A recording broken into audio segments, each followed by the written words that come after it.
नमस्कार दोस्तों, Indian judicial service में आप सभी का स्वागत है। आज के इस वीडियो में हम लोग भारत का संविधान की विशेषताएं में चर्चा करेंगे तथा इससे संबंधित जो उपबंध हैं वो किन देशों से लिए गए हैं तथा किन संकल्पनाओं से वो उत्सर्जित हुए हैं, इस सब पे चर्चा होगी। यह वीडियो श्रृंखला का दूसरा वीडियो है। इससे पूर्व के प्रथम वीडियोस का जो लिंक है वो डिस्क्रिप्शन बॉक्स में दिया हुआ है। अगर आपने वो वीडियोस नहीं देखा है तो उस लिंक के थ्रू आप उसे देख सकते हैं। अगर आपको इन वीडियोस की पीडीएफ फाइल चाहिए तो पीडीएफ फाइल जो हमारे टेलीग्राम ग्रुप पे उपलब्ध हो जाएगी, वहाँ से जाके आप उसको ले सकते हैं। परंतु टेलीग्राम का जो लिंक है वो भी डिस्क्रिप्शन बॉक्स में दिया है, उसको वहाँ से आप ज्वाइन कर सकते हैं। अगर आपने अभी तक हमारे चैनल को सब्सक्राइब नहीं किया तो कृपया चैनल को सब्सक्राइब कर लीजिए। अगर वीडियो अच्छा लगता है तो आप इसे लाइक कर सकते हैं। चलिए यहाँ पर शुरू करते हैं। क्वेश्चन नंबर 26, भारतीय संविधान में मौलिक कर्तव्यों का विचार लिया गया है। तो देखिए 26 जो क्वेश्चन है ये कहता है कि the fundamental duties in Indian constitution is taken from. तो यहाँ पूछा कि कहाँ से लिया गया। तो देखते हैं यहाँ पे, पहला है अमेरिकन संविधान से, दूसरा ब्रिटिश संविधान से, तीसरा रूस यानी सोवियत संघ के संविधान से, चौथा यहाँ पर फ्रांस के संविधान से। तो क्लियर है कि जो मौलिक कर्तव्य है, fundamental duties of the citizens हैं, is taken from the constitution of Russia USSR. So यहाँ पर रूस के संविधान से लिया गया है। तो हमारा आंसर हो जाएगा ऑप्शन सी यहाँ पे। और देखिए ये जो लिए गए तो ये किस संविधान संशोधन के द्वारा जो है भारतीय संविधान में जोड़े गए। तो देखिए ये जो जोड़े गए हैं ये जोड़े गए अंडर आर्टिकल 51A में। और कितने जोड़े गए? टोटल मूल तो 10 जोड़े गए थे, बाद में एक जो है और जोड़ दिया गया था। और ये कब जोड़ा गया था? ये जोड़ा गया था देखिए जो आर्टिकल 51A में ये जोड़े गए हैं। तो और टोटल कितने हो जाते हैं फिर? इसमें हमारे जो है पूरे 11 फंडामेंटल ड्यूटीज़ हैं। तो जो शुरू की 10 फंडामेंटल ड्यूटीज़ हैं ये जोड़ी गई थी 42वें संविधान संशोधन के द्वारा। और ये जो बाद में एक जो ड्यूटी जोड़ी गई है ये जोड़ी गई थी 86वें संविधान संशोधन के द्वारा 2002 में। ये 2002 में जोड़ी गई थी। और इसमें जोड़ा क्या गया था? इसमें जोड़ा गया था यानी 6 से लेकर 14 वर्ष के तक के बच्चों को शिक्षा की जो जिम्मेदारी है वो उनके अभिभावक की होगी। तो ये एक ड्यूटी है अभिभावक की कि वो अपने बच्चों को एजुकेशन प्रोवाइड कराएं। In which year 6 to 14 year childrens the duty of the parents to provide their education to their children. तो ये यहाँ पर चीज़ बताई गई थी। चलिए तो इस क्वेश्चन का आंसर हो जाता है ऑप्शन सी, यानी जो हमारे मूल कर्तव्य हैं, मौलिक कर्तव्य हैं, फंडामेंटल ड्यूटीज़ हैं, वो हमको रूस के संविधान से मिलती है।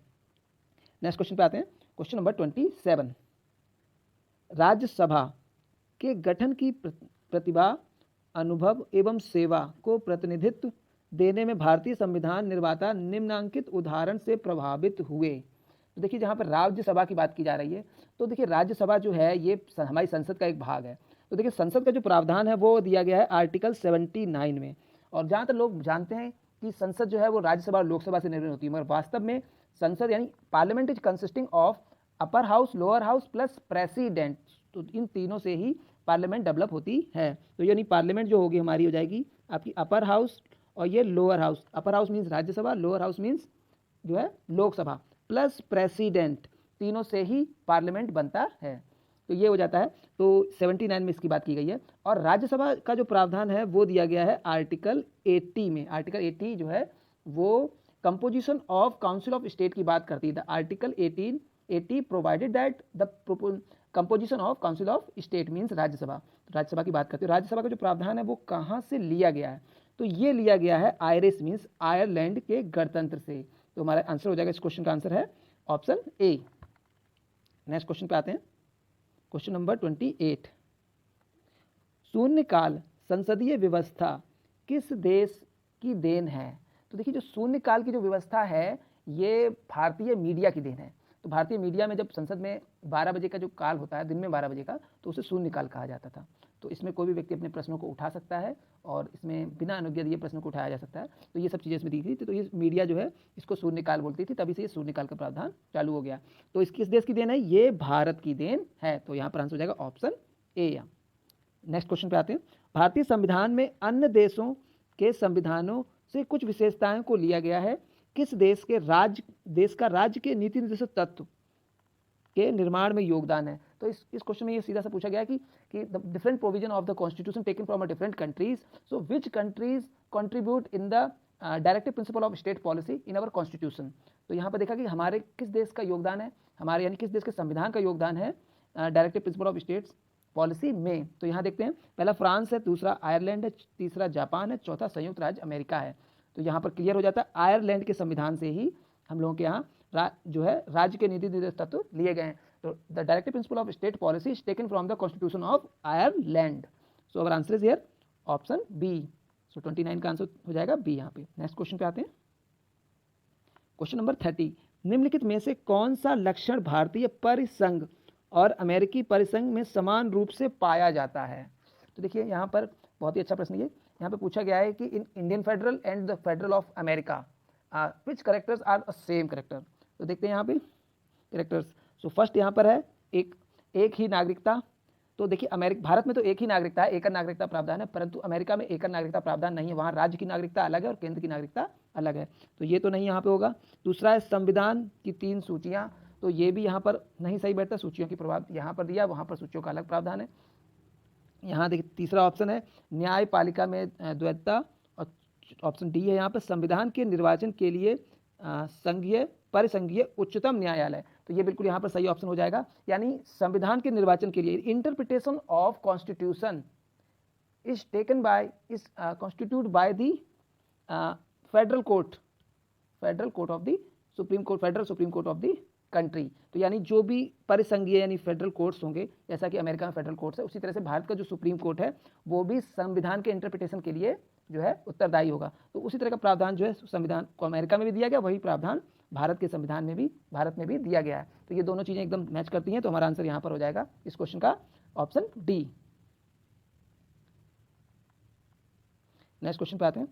सूची 1 भारतीय संविधान के मद में और सूची 2 जिस देश से अपनाया गया के साथ सुमेलित कीजिए और सूचियों के नीचे दिए गए कोड का प्रयोग करते हुए सही उत्तर चुनिए। देखते हैं यहाँ पे, देखिए पहला तो यहाँ पर है directive principle of state policy जो दिया गया है, अभी हम लोगों ने चर्चा की, तो ये कहाँ से लिया था, या आप साथ में आप भी बोलते रहिए। तो ये हम लोग का यहाँ पे हो जाएगा ऑप्शन यहाँ पर 3 आयरलैंड से लिया गया है। नेक्स्ट देखते हैं मूल अधिकार यानी फंडामेंटल जो है राइट्स, फंडामेंटल राइट्स कहाँ लिए, तो ये क्लियर है यहाँ पे संयुक्त राज्य अमेरिका से लिए हैं, तो बी का हो जाएगा यहाँ पर 5। और सी देखते हैं राज्य संघ एवं राज्य के संबंध की समवर्ती सूची यानी कंकरेंट लिस्ट की बात की, the relationship between the state and union. So यहाँ पर जो है दिया है ऑप्शन सी, तो ऑप्शन सी का यहाँ पे कहाँ से लिया गया, ये लिया गया ऑस्ट्रेलिया से, तो ये इसका आंसर हो जाएगा यहाँ पर 1 आ जाएगा। और लास्ट है भारत राज्यों का संघ है तथा संघ से अधिक शक्ति निहित है, संघ में अधिक शक्ति निहित है। तो देखिए यहाँ पर बहुत ही अच्छा बताया गया, यानी India is the union of state and the union having a more power than state, तो ये चीज़ बताई गई यहाँ पे। तो ये कहाँ से लिया गया है, बिल्कुल यहाँ पर सभी लोगों ने वैसे लगा लिया होगा, तो ये कनाडा से लिया गया है, तो यहाँ पर हो जाएगा 2, तो आंसर बनता है 3 5 1 2। तो ये देखिए 3 5 यहाँ पे हो जाएगा 3 5 1 2, ऑप्शन हो जाएगा यहाँ पे डी इस क्वेश्चन का। नेक्स्ट देखते हैं क्वेश्चन नंबर 32, समवर्ती सूची की संकल्पना उद्धृत की जाती है। तो concept of concurrent list is taken from, पूछा गया कि समवर्ती सूचना जो है उसकी सूची जो है उसका संकल्पना कहाँ से ली गई है, कहाँ से उत्पत्ति हुई है हमारे संविधान में। तो देखिए यहाँ पर ऑप्शन ए दिया है यूएसए के संविधान से, दूसरा ऑप्शन बी है स्विट्जरलैंड के संविधान से, तीसरा ऑस्ट्रेलिया और चौथा यूएसएसआर यानी रसिया से। तो यहाँ पर देखिए ऑप्शन हो जाएगा ऑप्शन सी ऑस्ट्रेलिया की, यानी जो कंकरेंट लिस्ट है, कंकरेंट लिस्ट में क्या होता है कि इसमें जो प्रावधान होते हैं उसमें राज्य और केंद्र दोनों मिलकर जो है कानून बना सकते हैं, परंतु एक बात महत्वपूर्ण, अगर किसी बात पर दोनों के कानून आपस में कंट्राडिक्ट करते हैं तो हमेशा केंद्र का कानून राज्य के कानून पर प्रिवेल करेगा, ये बात यहाँ जानने वाली है। तो हम लोग की कंकरेंट लिस्ट है वो कहाँ से ली गई, ये ली गई है ऑस्ट्रेलिया से, यानी समवर्ती सूची ऑस्ट्रेलिया से ली गई है, ऑस्ट्रेलिया के संविधान से। नेक्स्ट आते हैं, यहाँ भी देखिए कोड को मैच करना है, अब इसको क्या पढ़ना, सीधे ऑप्शन पे आते हैं। विधि का शासन बहुत ही महत्वपूर्ण है, ये विधि का शासन जो है ये कहाँ से लिया गया है, तो विधि का शासन लिया गया है इंग्लैंड से। इंग्लैंड में देखिए रूल ऑफ डाइसी, आपने देखा होगा विधि का शासन, यानी कि यहाँ पर द रूल ऑफ लॉ की बात की गई, तो ये रूल ऑफ लॉ जो है ये डाइसी का एक सिद्धांत है, ये एक विधि वेता थे जो इंग्लैंड के थे, इन्हीं के द्वारा, तो ये इंग्लैंड से संबंधित हो जाता है, तो यहाँ ए का हो जाएगा 2। अगला है बी विधि द्वारा स्थापित प्रक्रिया, बहुत ही महत्वपूर्ण ये भी, तो विधि द्वारा स्थापित जो प्रक्रिया है इसका प्रावधान कहाँ से लिया, ये लिया गया है ऑप्शन सी यानी जापान से लिया, procedure establish by law is taken from Japan. अगला है यहाँ पर राष्ट्रपति के विचारार्थ राज्यपाल द्वारा विधेयक सुरक्षित रखना, तो राष्ट्रपति के विचारार्थ करने के लिए राज्यपाल द्वारा कोई विधेयक है उसको सेव करके रख लेना, ये प्रावधान कहाँ से लिया गया है, तो ये प्रावधान लिया गया था कनाडा के संविधान से। तो यहाँ पर देखिए ये हो जाएगा इसमें 3 और इसी का हो जाएगा यहाँ पर 4। लास्ट है विस्तृत उभयनिष्ठ सूची, तो विस्तृत उभयनिष्ठ सूची जो है ये है ऑस्ट्रेलिया से, तो ये हो जाएगा इसका यहाँ पर डी। तो मैच कर लेते हैं 2 3 4 1, तो 2 इसमें तो कोई ऑप्शन नहीं है, नीचे देखते हैं एक ऑप्शन और होगा, हाँ 2 3 4 1, तो आंसर हो जाएगा यहाँ ऑप्शन डी। नेक्स्ट क्वेश्चन पे आते हैं, यहाँ भी सूची मिलानी है, सीधे सूची पे आते हैं। पहला देखिए मूल अधिकार दिया हुआ है, सभी लोगों को बताना है, आपके साथ अपने रिवाइज करते रहिए। मूल अधिकार कहाँ से लिया है? संयुक्त राष्ट्र अमेरिका से लिया है, तो यहाँ 2 हो जाएगा। शासन की संसदीय प्रणाली बहुत ही महत्वपूर्ण, ये नया आ गया। देखिए शासन की जो संसदीय प्रणाली है हमारी, तो ये संसदीय प्रणाली पार्लियामेंट्री सिस्टम जो है वो कहाँ से लिया गया है? तो पार्लियामेंट्री सिस्टम जो है वो क्लियर है, यहाँ पे यूके से लिया है, यानी यूनाइटेड किंगडम से। तो ये ऑप्शन हो जाएगा 1। एंड आपात उपबंध, emergency provision is taken from the Weimar constitution of Germany, तो ये जर्मनी से लिया गया है। तो देखते हैं जर्मनी कहाँ पे, ये रहा जर्मनी आपात उपबंध, तो यहाँ पर हो जाएगा 4। और लास्ट है राज्य के नीति निर्देशक तत्व, यानी directive principle of state policy, तो इस पर हम लोग पहले ही चर्चा कर चुके हैं, ये आयरलैंड से लिया गया, तो ये हो जाएगा 3। तो यहाँ 2 1 4 3 मैच करते हैं यहाँ पे, 2 1 4 3, ऑप्शन सी यहाँ पर सही हो जाता है इस क्वेश्चन का। नेक्स्ट आते हैं क्वेश्चन नंबर 35, लोकहित मुकदमे की संकल्पना प्रारंभ हुआ था। तो देखिए यहाँ पर पूछा गया लोकहित मुकदमे, जिन्हें हम लोग कहते हैं PIL, पब्लिक इंटरेस्ट लिटिगेशन। सो PIL जो है, इसके लिए भारत में एक जस्टिस है जिनका नाम बहुत ही फेमस है, जस्टिस PM भगवती। तो जस्टिस भगवती जो है, उनके ही समय में PIL भारत में चालू हुई। और ये संकल्पना आई कहाँ से? तो ये संकल्पना आई थी यूनाइटेड स्टेट ऑफ अमेरिका, यानी USA के, ये जो है वहाँ से सुप्रीम कोर्ट के द्वारा ये जारी हुई। तो ये होता है ऑप्शन सी इस प्रश्न का। नेक्स्ट देखते हैं, नेक्स्ट क्वेश्चन पे आते हैं। न्यायिक पुनर्विलोकन की व्यवस्था, यानी जुडिशियल रिव्यू की बात की जा रही है यहाँ पर। तो जुडिशियल रिव्यू, देखिए भारत के संविधान में जुडिशियल रिव्यू देखा जाए तो ये दो क्या 3 आर्टिकलों को मिलकर बनाया जा सकता है। जैसे देखिए पहला आर्टिकल है यहाँ पर 13, आर्टिकल 13 प्लस आर्टिकल 32, और अगर राज्य के संबंध में देखा तो 13 के साथ में आर्टिकल 226, जिसमें रिट के प्रावधान है दोनों में ही। तो इन्हीं आर्टिकल्स के साथ मिलाकर ही हम लोग जुडिशियल रिव्यू कर सकते हैं, यानी न्यायिक पुनर्विलोकन किया जा सकता है। इसमें होता है कि अगर संविधान में कोई ऐसा उपबंध डाला जाता है या कोई ऐसी विधि बनाई जा रही है जो संविधान के किन्हीं उपबंधों को जो अवहेलना करती है या उससे संबंध करती है, तो उसकी validity on the basis of the constitution check by the court. in the case of Supreme Court, it check under the section 13 plus 32. In the context of High Court, in the matter of the state list, so section 13 plus 226. तो ये यहाँ पर हो जाता है। तो judicial review यानी न्यायिक पुनर्विलोकन की जो व्यवस्था है, ये कहाँ से ली गई? तो ये भी USA के संविधान से ली गई। तो आंसर हो जाएगा ऑप्शन बी यहाँ पे। अच्छा सॉरी, यहाँ पर ऑप्शन भारत भी दिया हुआ है, सॉरी यहाँ बी नहीं होगा। तो यहाँ भारत और USA दोनों में है ये सुविधा, तो ऑप्शन सी सही हो जाएगा। हाँ, यूके में ऐसा कुछ नहीं, क्योंकि यूके का जो कोर्ट है वो उतना सशक्त नहीं है जितना कि अमेरिका का और भारत का है। उनमें जुडिशियल रिव्यू की शक्ति नहीं है। वहाँ जो पार्लियामेंट सिस्टम पास हो जाता है और वहाँ पे जो क्वीन के जो साइन हो जाते हैं, उसके बाद उसको रिव्यू की पावर कोर्ट्स को नहीं दी, क्योंकि वहाँ पर लिखित संविधान का कोई प्रावधान ही नहीं है। नेक्स्ट क्वेश्चन पे आते हैं, क्वेश्चन नंबर 37, निम्नलिखित में से कौन सा कथन सत्य है पूछा गया है।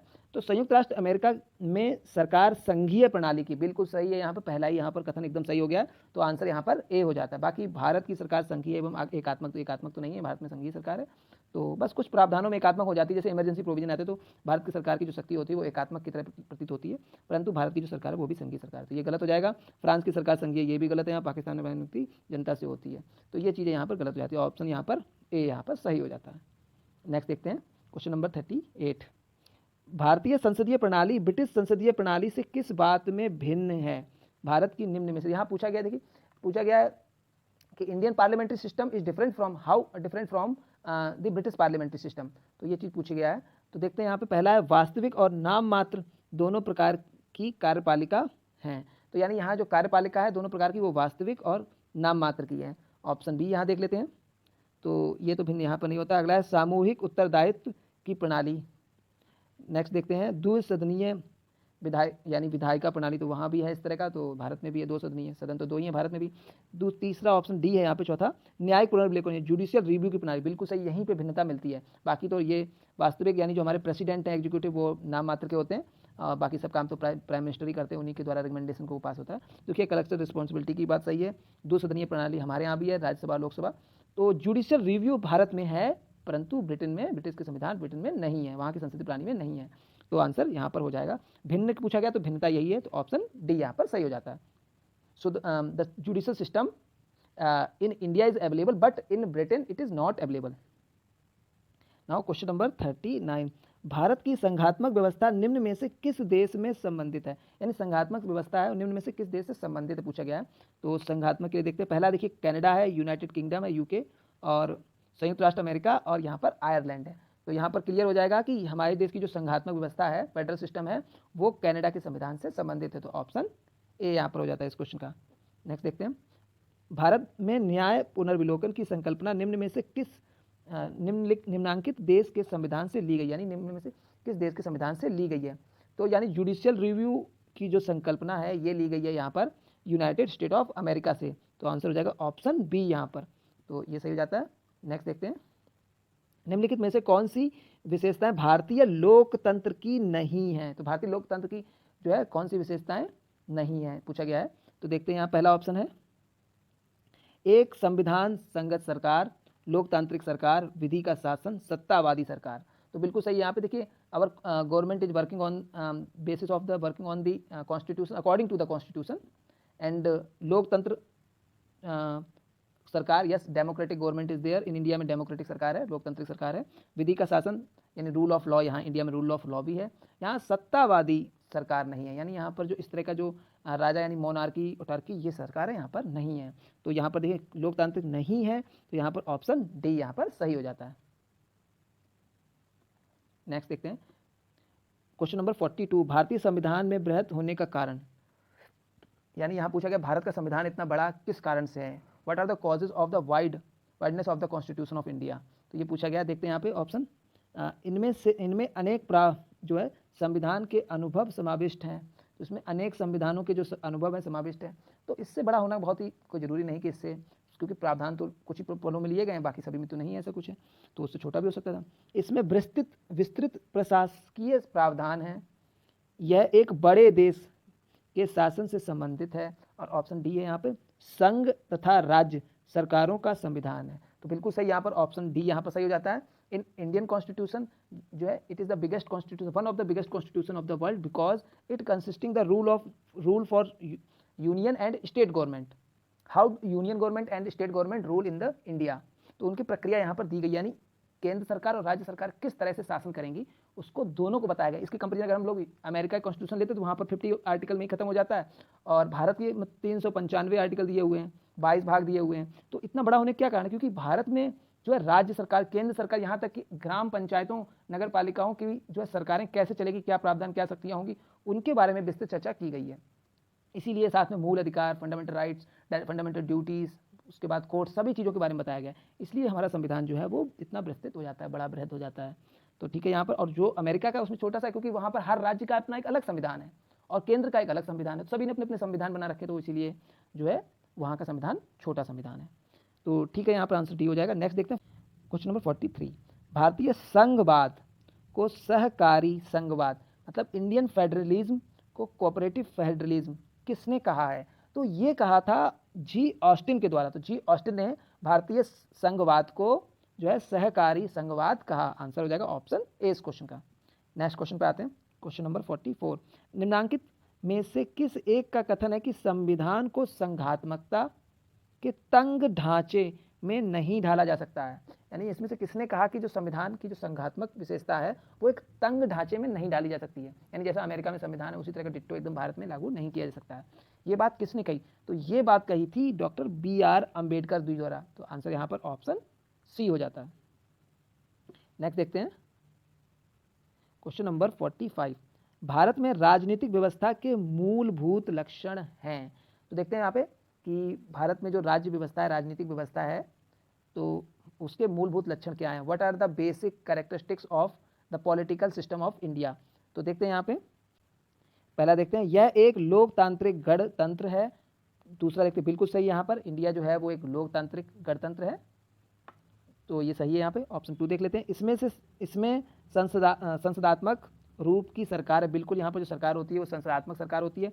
सर्वोच्च सत्ता भारत की जनता में निहित है। बिल्कुल सही है, यहाँ पर सर्वोच्च सत्ता जो है वो भारत की जनता में निहित है। अगर आप प्रियम्बल पढ़ेंगे तो प्रियम्बल क्लियर कहता है, we the people of India having solemnly to resolve into constitution of India into sovereign secular.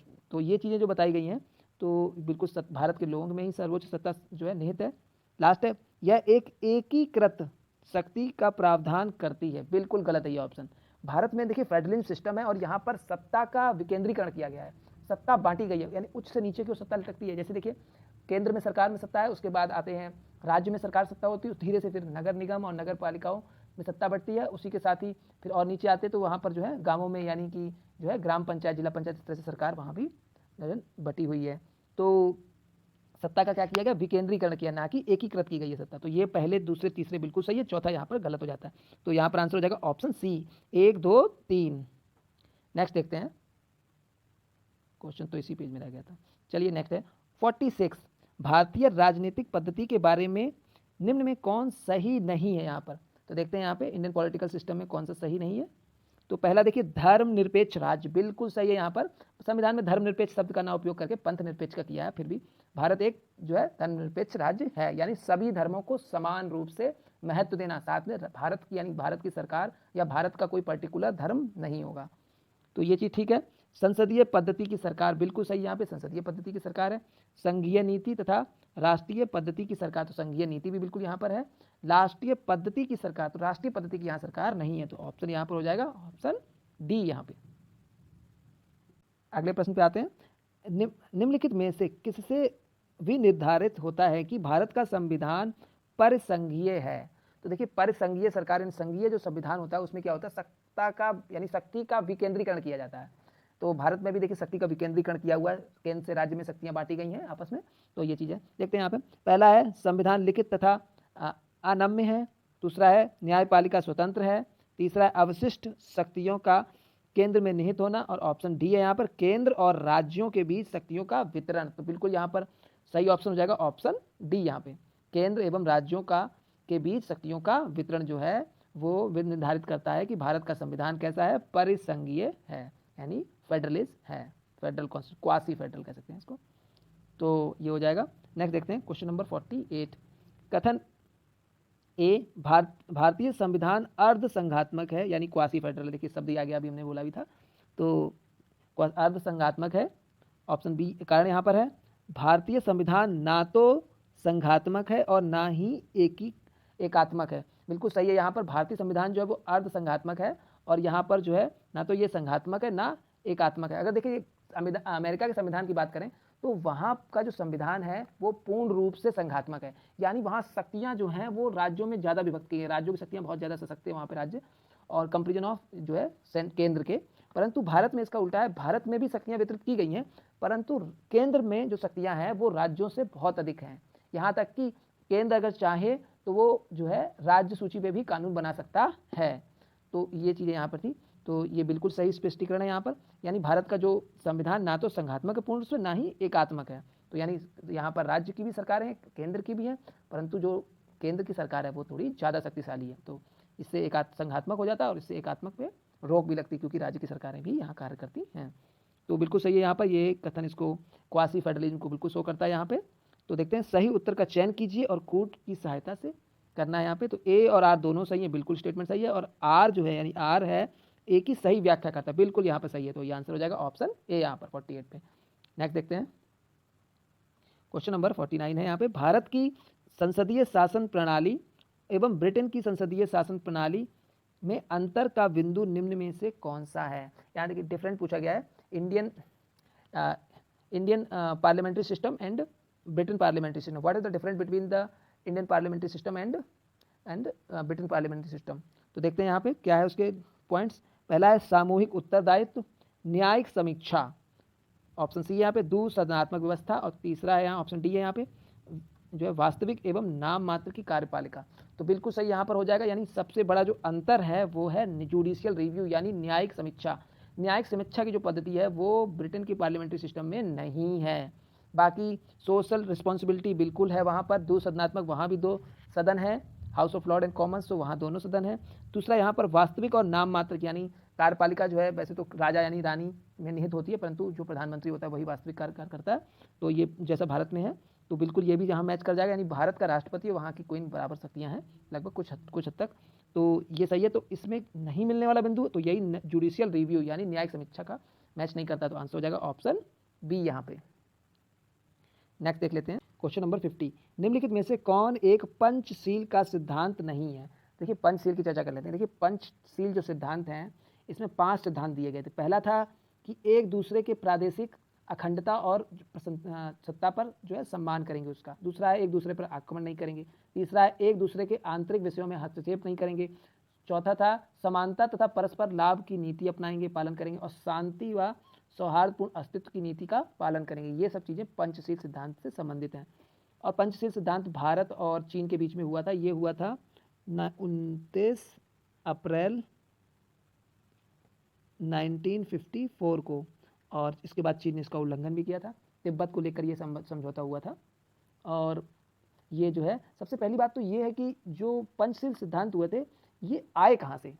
तो ये आए थे बौद्ध धर्म से, यानी बौद्ध धर्म से इनकी उत्पत्ति हुई थी। बौद्ध धर्म में पंचशील सिद्धांत थे, जिसमें हत्या ना करना, चोरी ना करना, व्यभिचारी न रहना, उसके बाद है व्यभिचारी ना होना, और साथ में जो है मादक पदार्थ का जो है उपयोग न करना, और इसी सब चीज़ों से असत्य रहना न करना। तो ये सब असत्य ना बोलना, ये सब चीज़ें इसमें थी। तो बौद्ध धर्म से इसको लिया गया था पंचशील सिद्धांत को। तो अब देख लेते हैं यहाँ पे तो कौन सी चीज़ें नहीं थी। पहला यहाँ गुट निरपेक्षता। तो गुट निरपेक्षता बिल्कुल सिद्धांत नहीं है, तो बिल्कुल ऑप्शन यहाँ पर यही हो जाएगा। गुट निरपेक्षता एक अलग सिद्धांत था। ये सिद्धांत था, यहाँ लिख देते हैं इसको, ये सिद्धांत था नॉन अलाइंग मूवमेंट। देखिए इसमें क्या हुआ था कि जब द्वितीय विश्व युद्ध के बाद यूएनओ की स्थापना हो जाती है 1945 में, तो उसके बाद से जो है पूरा विश्व दो ध्रुवियों में बढ़ जाता है। एक ध्रुव जो है शक्तिशाली यानी यूएसएसआर यानी रसिया हो जाता है, दूसरा इसके साथ में जो है अमेरिका हो जाता है। तो कुछ ऐसे देश थे जिन्होंने इसको जो है समर्थन दोनों में से किसी को नहीं दिया, वो एकदम तटस्थ बने रहे। तो वही नॉन अलाइंग मूवमेंट के मेंबर थे, भारत भी इसका एक मेंबर था। और ये कब आया था? ये आया था 1961 में। तो ये सिद्धांत आपका था। चलिए देखते हैं बाकी। यहाँ पर देखिए शांतिपूर्ण सह अस्तित्व की बात करते हैं, बिल्कुल सही है, ये पंचशील सिद्धांत था। एक दूसरे के भूभागीय अखंडता और प्रभुता का पारस्परिक सम्मान करेंगे, बिल्कुल सही है। एक दूसरे के आंतरिक मामलों में पारस्परिक हस्तक्षेप, बिल्कुल यहाँ पर हस्तक्षेप रहेगा, बिल्कुल भी यहाँ इंटरफेयर नहीं किया जाएगा इंटरनल में मैटर्स में। और शांतिपूर्ण सहयोग भी किया जाएगा, और समानता तथा परस्पर लाभ होगा, एक दूसरे के ऊपर आक्रमण नहीं किया जाएगा। तो ये चीज़ें इसमें दी गई थी। तो ये इस क्वेश्चन का आंसर हो जाएगा ऑप्शन ए, यानी गुट निरपेक्षता यानी नॉन अलाइंग मूवमेंट की बात की गई है। तो ये पंचशील सिद्धांत नहीं था। इसी के साथ इस वीडियो को समाप्त करते हैं। अगर वीडियो आपको पसंद है तो लाइक कीजिए। आपने अगर हमारे चैनल को अभी तक सब्सक्राइब नहीं किया है तो सब्सक्राइब कर लीजिए, जिससे और बेल आइकन का बटन जरूर दबाइए, जिससे आगे आने वाले वीडियोज़ का नोटिफिकेशन आप सभी को मिल सके। Thank you for watching Indian judicial service.